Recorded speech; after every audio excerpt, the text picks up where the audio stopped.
Goedenavond. Welkom in Lubach. Mijn naam is Arjen. We hebben een heerlijke show. Straks gaan we naar Trump. Die wil dat we hem helpen. Diederik, die is hier, die praat ons bij over Feyenoord. Maar we beginnen met de gemeenteraadsverkiezingen. Want overmorgen is het zover. Dan mogen we gaan stemmen. Dus het is hoog tijd voor... Gemeenteraadsverkiezingspraat. Ja, gemeenteraadsverkiezingspraat. Nou, alle partijen zijn nog druk bezig om stemmen binnen te halen. En D66 kan voor hun campagne Rob Jetten inzetten. Dat is natuurlijk een mooie troef. Die andere partijen die hebben dat niet. Want als premier krijg je gewoon wat extra aandacht. Mag mevrouw, mag u uw vrijgeven? Nou ja, het ene moment dineer je met Emmanuel Macron... het volgende moment loop je een blauwtje op de markt in Leiden. Maar er zijn meer landelijke partijleiders op pad. Dylan Jessicus die ging naar Almere en Apeldoorn. Hier allemaal VVD'ers. En borden met de tekst rust op straat. Ja, dan zou ik beginnen met het verwijderen van al die brallende VVD'ers. Nou, Jessicus die ging ook nog even langs bij een stroopwafelkraam. Net als eerder Geert Wilders, in Groningen trouwens. Die mocht zelfs in de kraam. Hier zegt Wilders net, wil jij op plek 3 van de PVV-lijst? We kunnen wel weer een koekenbakker gebruiken. Maar dit was al helemaal niet origineel... want Caroline van der Plas was laatst ook in Groningen. En dat is diezelfde olijke stroopwafelbakker. Hier schrikt hij omdat Van der Plas gehakt in de stroopwafel duwt. Zo. En een beetje check is ook nog wel lekker.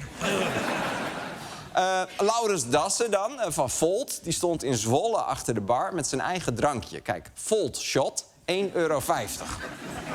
Oh, dat is heftig spul, hoor. Echt, de laatste keer dat ik Volt Shotjes deed, werd ik de volgende ochtend wakker. Helft van mijn zetels kwijt. Oh. Nou, lokale politici zijn natuurlijk ook campagne aan het voeren en aan het debatteren. Dit weekend waren er een hele hoop debatten. Bijvoorbeeld in Dronten. En daar werkten ze met stellingen. Laten we even eentje doen. De stelling. Na uitvoering van de huidige plannen is verdere uitbreiding, verdere groei van Zwifterband en Biddinghuizen nodig om de leefbaarheid en het draagvlak voor de voorzieningen te behouden. Mag ik Ingrid Paman als eerste 30 seconden geven? Ja, dat mag. Ik heb jullie het ook wel eens dat je een verkeerde stelling hebt voorbereid? Nee. Nee, dat hebben wij nooit, Ingrid. Nee. En in Castricum hadden ze de stelling wel goed voorbereid. Randweg of tunnel? Tunnel. Helder, helder. Of zoals Ingrid uit Dronten zou zeggen... kut, ik dacht brug of rotonde.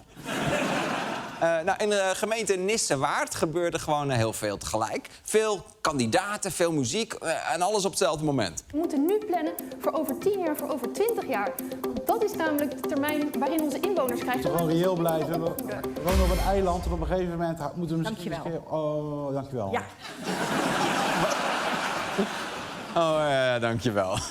Wat hebben we geleerd, dames? Als je niet wil dat een man door je heen praat, neem dan een aftelmuziekje mee. Nou, de partijen zijn natuurlijk ook volop aan het adverteren. En dat gaat niet altijd goed, vooral niet bij de VVD. Zoals hier, deze poster. Doen wat werkt, voor Velsen.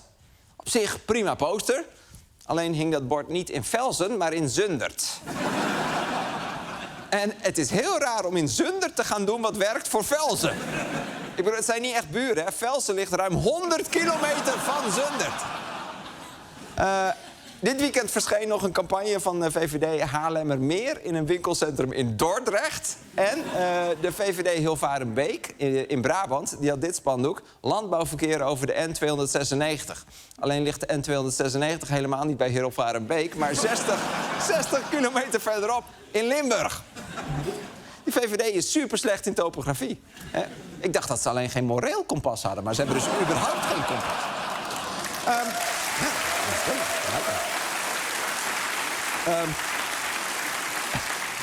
Veel kiezers weten nog niet wat ze gaan stemmen... maar gelukkig zijn er hulpmiddelen. Ja, ik ben er wel uit. Ik heb toevallig vannacht een nachtbus stemwijzer gedaan. Ja. Ze kwamen uit op de partij Hart voor Shawarma. Maar er zijn ook heel veel mensen die waarschijnlijk niet gaan stemmen. Hier, kiezers hebben helemaal geen zin om te kiezen. En dat zijn dan de kiezers, hè? Als die al geen zin hebben om te kiezen.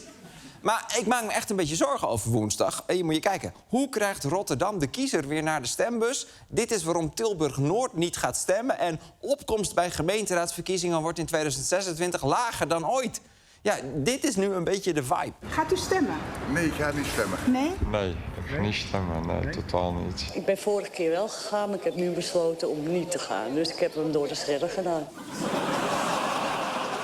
Door de shredder? Wow. Die wil echt zeker weten dat ze niet in een dronken bui alsnog gaat stemmen. En die lage opkomst is jarenlang een probleem al. Want 4 jaar geleden was het ook al de laagste opkomst ooit, met nog geen 51%. En 8 jaar daarvoor was dat de laagste opkomst ooit. En 4 jaar daarvoor, je raadt het al, was dat de laagste opkomst ooit. 8 jaar daarvoor, 2002, laagste ooit. 4 jaar daarvoor, laagste ooit. Hier, een nieuw dieptepunt. Als dit zo doorgaat, is het over 50 jaar gewoon 1 persoon die alles bepaalt. Toch? Hoi Anja, met de gemeenteraad, wat gaat het worden? Weer hard voor shawarma. Prima, doen we dat. Prima. Het gaat echt de verkeerde kant op. Hier, moet je kijken. Dit zijn de opkomstcijfers sinds 1946. En ik ben geen trendwatcher, maar volgens mij is dit een dalende lijn. Nog een paar verkiezingen en er stemt gewoon niemand meer. En wat me ook opvalt, die enorme knik daar bij 1970. En dan denk je misschien, ja, dat is logisch. Hè? Probeer jij maar eens op te staan uit die super chille zitkuil. Toch? Als je daar eenmaal in zit, ga je nooit meer stemmen. Maar er was nog een reden voor die daling. Nederland had tot 1970 een opkomstplicht. Als je niet ging stemmen, dan kon je een boete krijgen van soms wel 15 gulden. Je ging dus niet stemmen omdat je dat graag wilde, maar omdat je anders gezeik kreeg. Weet je wat ik heb met familieverjaardagen? Sorry, als je kijkt, sorry. In 1966 was de opkomst nog 90%, maar 4 jaar later, zonder opkomstplicht, nog maar 67%. Dus zodra het niet meer hoefde, zei 1/4 van de mensen... oh, nou, dan doe ik het ook niet meer. Doei. Net als vroeger op school, dat de leraar zei... wat ik nu ga vertellen, hoef je niet te weten voor de toets. Oké, jongens. Jongens? Waar is iedereen? Maar sindsdien is de opkomst dus alleen maar lager en lager geworden. En gemeenten zitten echt met de handen in het haar van... hoe krijgen we die mensen in godsnaam nog naar het stembureau? En dan gaan gemeenten dit soort dingen doen. Zoals in Kampen, ga je stemmen, dan krijg je een snack. Mag ik 1 rood potlood met currysaus en uitjes? Ja, meenemen alsjeblieft.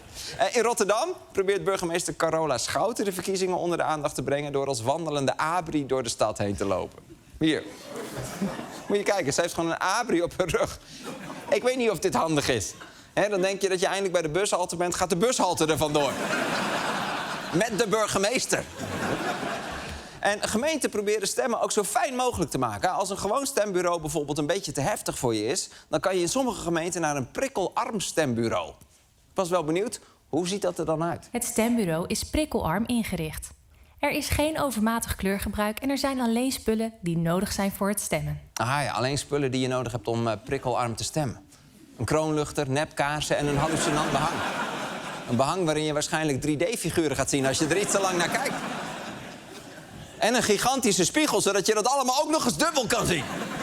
En ook landelijk wordt er alles aan gedaan om te zorgen dat mensen gaan stemmen. Het ministerie van Binnenlandse Zaken maakte bijvoorbeeld een standbeeld... van 6 gewone jongeren die hebben aangegeven dat ze gaan stemmen. Het ministerie van Binnenlandse Zaken heeft 6 3D-geprinte standbeelden hier neergezet. Elke stemmer telt namelijk. Daarmee hopen ze dat vooral jongeren ook gaan stemmen voor de gemeenteraadsverkiezingen. Een standbeeld omdat je gaat stemmen.